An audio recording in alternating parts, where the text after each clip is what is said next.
kilenya tumlo lo womu tuwo halo kwe poku di so to krumu boku halo helo timba suko ke imisi uti pelo hemu hala pukopo kwa tocha sino basi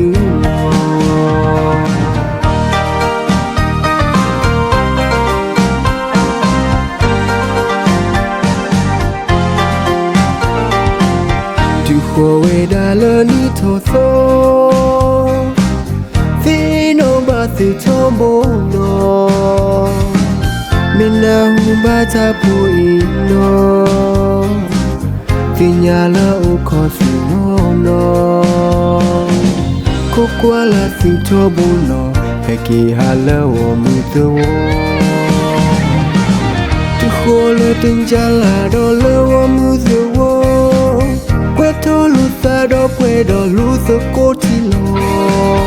Aquí no lo puedo porque mi vacilo Aquí auto cubano Que le puedo si la pulo Te cosa mi moto o te go Me si no Koto ko ase ko lawo mi hawa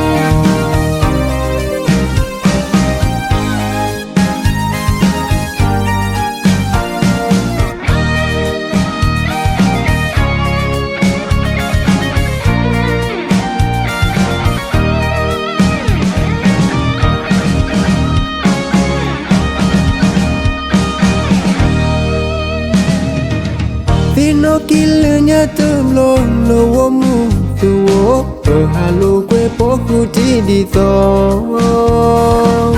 Tukrumu boku halo helo timba suko ke imisi uti pelo Hemu hala pukopo kwa tocha sino basi